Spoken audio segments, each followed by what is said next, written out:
Hi everyone, it's Margaret here. Welcome to 60 and Me.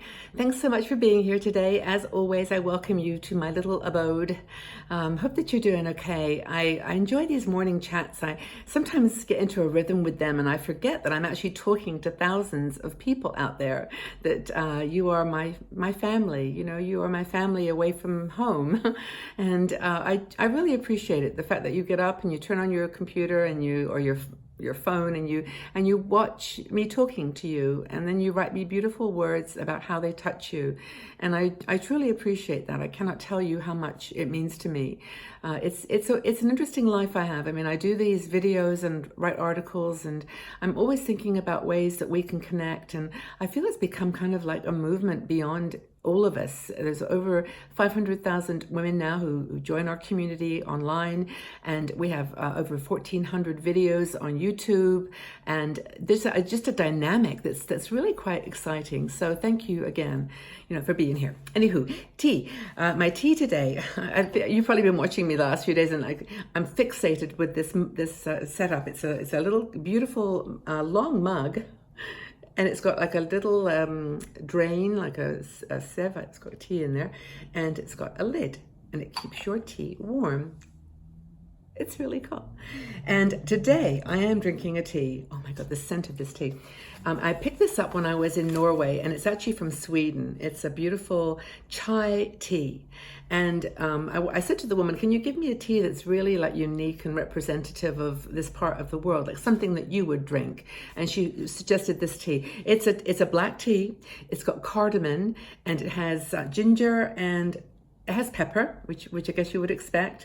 And it's made in Oslo. It's made in Oslo. It's not Swedish, it's Norway. It's Norwegian. So it's made in Oslo.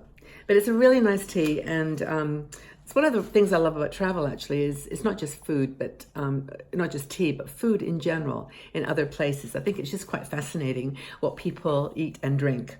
And that fascination with countries takes lots of forms for me. I do, when I can, like to travel. I would like to also talk to you about retiring abroad. I've thought about this myself many times. I've looked around the world and thought, gosh, wouldn't that be fun to live there or there? And sometimes I go towards Portugal because that's kind of on the continent, and then I think, but Thailand would be great, the weather. And so I don't know where to start myself. Most of you probably don't either. So our sponsor for today's show is International Living, and they are a company that makes it their job to actually go out and check these places out, and then they write a report and present it to you free of charge. It's called the Global Retirement Index, and you can go up to their website. It's internationalliving.com/60andme and check it out. So, topic today.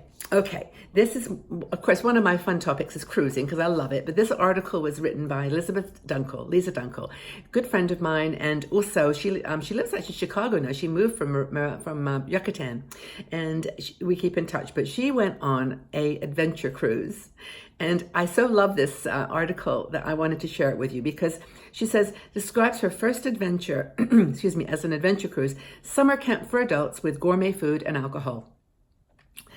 Does it get better than that? Adventure cruising, she said, was pure fun and pleasure, and she went on a ship called the Wilderness Explorer. So I think she really, truly was on an adventure ship. I went on the Hurtigruten in Norway, the Nordlys, which went up to Norway, and saw the Northern Lights. It was so cool. But anyway, she went on this one called the Wilderness Explorer. And these are small ships. They're adventure ships, and they're really designed for rough weather and getting in those little nooks and crannies. 66 people on board, 28 crew. And basically the captain could change the itinerary, according to her, anywhere, anytime he wanted. They saw whales one day, and he just said, well, let's stay here for a few hours. And they did. And it was, it's that kind of a cruise. So you're not to a set schedule. You're actually seeing nature in its wildest, most beautiful form. There's a cruise director that takes you through the different places that you're visiting and the things you might see. And I think on her cruise there was a lot more opportunity for seeing wildlife and the natural world than I ever have had. So the packing list. She said, this is definitely comfort. They lived in fleece sweaters and double socks, jogging shoes, big scarves, you know, things that covered your face, rain jacket and pants, waterproof everything, thermal layers. So, you know, I think that's the Norwegians say, there's no such thing as bad weather, there's just bad clothing. And they obviously had to pack for every eventuality, which I think is kind of cool. She said she got in shape before she went. She felt that she needed to do that, get some exercise so that she wasn't completely unable to climb in and out of the boat and up and down. But she said the crew was great and they helped her with everything and it was all perfect. So she didn't have to go too crazy. You don't have to be in perfect shape. The passion, she says, about the cruise was the passion for nature and the great outdoors. Really, unless you've got that for an adventure cruise, you probably are just going to be very cold and want to stay inside. But if you have a passion for the outdoors and you know, snorkeling, kayaking, all kinds of cool hiking activities, this is the kind of cruise for you.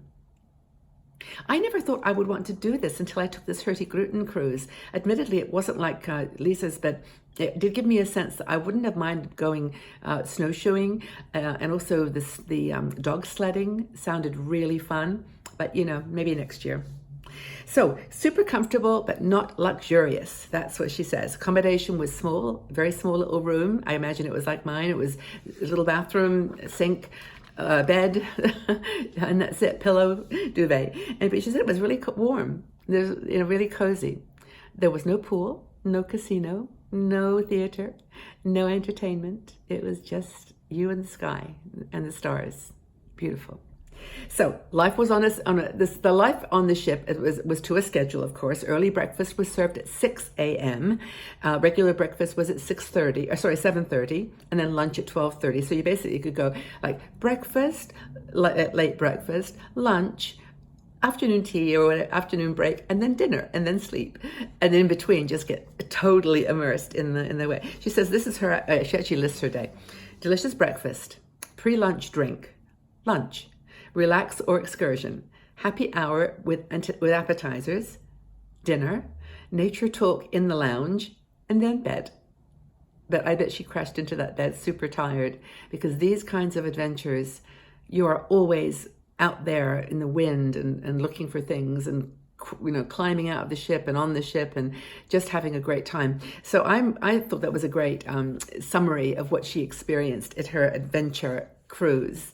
And I'm hoping with She Cruises, which is the new site that we've just started for 60andMe and for any women who like to cruise, that we are able to do an adventure cruise option like this for the people like Lisa and I who love to do these kinds of cruises. Gentle adventure is my way. Maybe Alaska. That's supposed to be really, really beautiful, and it's not quite as strenuous. Some of the larger ships go up that way, but we're going to very much try for shecruises.com to have an adventure holiday option for you to sign up for if you're interested. But anyway, it's all in the future, and I do hope that you know, maybe haven't checked it out yet. Go to shecruises.com and see whether you can find something there that intrigues you about cruising as a woman, either solo or with a group.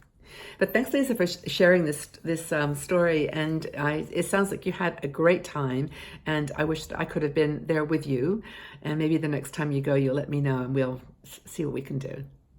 But thank you so much for being here today, everyone. I hope that you know, you enjoy these travel stories. As some of you don't like to travel, but you know, there's always something for everyone. But tell us, have you ever taken an adventure cruise like the one that we described here?